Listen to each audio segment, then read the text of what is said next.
Assalamualaikum warahmatullahi wabarakatuh. Perkenalkan, nama saya Pretisia Nabila dengan NIM 1190006200581. Saya dari Prodi Pendidikan Ekonomi, Fakultas Tarbiyah dan Keguruan. Kali ini saya akan memenuhi tugas dari mata kuliah Pendidikan Kewarganegaraan dengan dosen pengampu Bapak Nurdiansyah, MPD. Baiklah, di video kali ini saya akan menjelaskan tentang geopolitik dan wawasan Nusantara.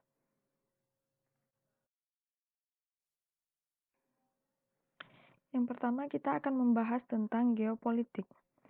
Istilah dari geopolitik ini berasal dari kata geo, juga politik. Geo ini artinya adalah bumi, dan politik berasal dari bahasa Yunani yaitu politeia. Poli ini ialah sebagai kesatuan masyarakat yang berdiri sendiri dan juga tea artinya urusan. Pengertian geopolitik adalah ilmu atau studi mengenai penyelenggaraan negara yang tiap-tiap kebijakannya itu dikaitkan dengan masalah-masalah geografi wilayah atau daerah pada suatu bangsa. Sehingga bisa disimpulkan kalau geopolitik ini merupakan sistem politik atau peraturan-peraturan dalam wujud kebijakan serta juga strategi nasional yang didorong oleh aspirasi nasional geografik. Geopolitik menurut para ahli, yakni yang pertama dari Frederick Retzel, seorang penggagas geopolitik. Menurutnya, geopolitik ialah sebagai ilmu bumi politik. Peletak dasar-dasar suprastruktural geopolitik ini bahwa kekuatan suatu negara itu harus mampu untuk mewadah pertumbuhannya. Yang kedua dari Karl Haushofer. Menurut beliau, geopolitik merupakan landasan ilmiah bagi tindakan politik di dalam perjuangan demi kelangsungan hidup suatu organisasi negara atau dapat memperoleh ruang hidupnya. Konsep geopolitik yang dikembangkan oleh Karl Haushofer mencakup semua sistem politik pandangan kejauhan. Geopolitik Indonesia adalah cara pandang dan sikap bangsa Indonesia mengenai diri, lingkungan yang berwujud dengan negara kepulauan berlandaskan Pancasila, Undang-Undang Dasar 1945.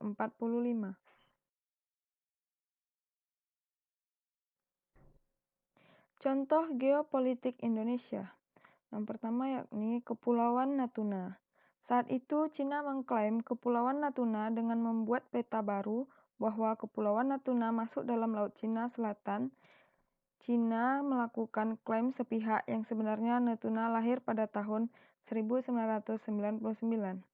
Yang kedua, Indonesia juga pernah mendapatkan klaim dari Malaysia bahwa batik merupakan milik Malaysia. Dan saat itu Indonesia membawa batik ke UNESCO.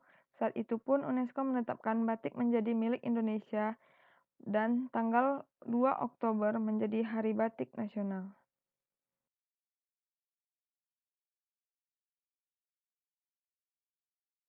Adapun tujuan geopolitik Indonesia adalah untuk dapat melindungi segenap bangsa Indonesia, serta juga seluruh tumpah darah Indonesia, juga untuk mewujudkan kesejahteraan umum, mencerdaskan kehidupan bangsa, serta juga berpartisipasi dalam melaksanakan ketertiban dunia yang dengan berdasarkan kemerdekaan, perdamaian abadi, serta juga keadilan sosial. Dan juga untuk membawa kesatuan ke dalam semua aspek dari kedua kehidupan alam serta juga sosial. Bisa disimpulkan bahwa tujuan dari bangsa Indonesia ialah menjunjung tinggi kepentingan nasional serta kepentingan daerah untuk dapat mengatur, membina kesejahteraan, perdamaian, dan juga bangsawan serta martabat manusia di seluruh dunia. Selanjutnya, wawasan Nusantara. Wawasan Nusantara adalah cara pandang bangsa Indonesia terhadap rakyat, bangsa, dan wilayah negara kesatuan Republik Indonesia yang meliputi darat, laut, dan udara di atasnya, sebagai satu kesatuan politik, ekonomi, sosial, budaya, dan pertahanan keamanan.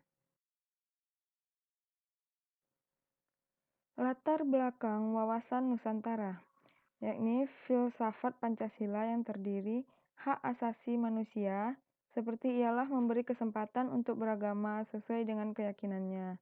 Kedua, sebagai kepentingan umum daripada kelompok serta juga individu. Yang ketiga, pengambilan keputusan dengan berdasarkan konsensus serta konsultasi. Selanjutnya, aspek yang mendukungnya ialah aspek sosial budaya, aspek kewilayahan Nusantara, dan aspek kesejahteraan.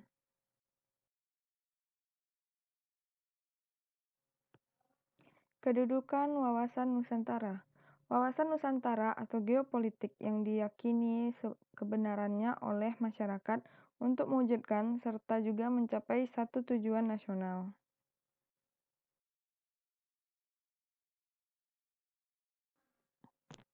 Paradigma wawasan Nusantara, yakni Pancasila ialah sebagai filsafah ideologi bangsa serta juga dasar negara berkedudukan sebagai landasan ideal. Selanjutnya, Undang-Undang Dasar 1945 ialah sebagai landasan konstitusi negara yang berkedudukan ialah sebagai landasan ideal. Kemudian wawasan nasional ialah sebagai visi nasional yang berkedudukan ialah sebagai landasan konsepsional. Selanjutnya, ketahanan nasional sebagai konsepsi nasional yang berkedudukan sebagai landasan konsepsional. GBHN ialah sebagai politik dan strategi nasional yang berkedudukan sebagai landasan operasional.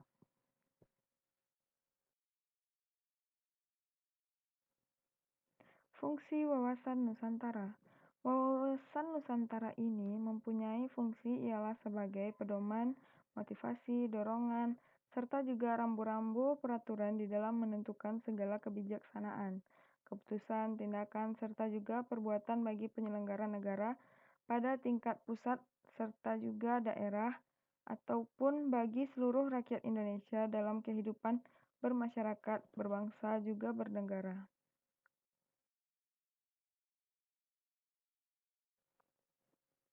Baiklah, sekian pembahasan dari saya.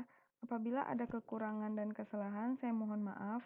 Assalamualaikum warahmatullahi wabarakatuh. Terima kasih.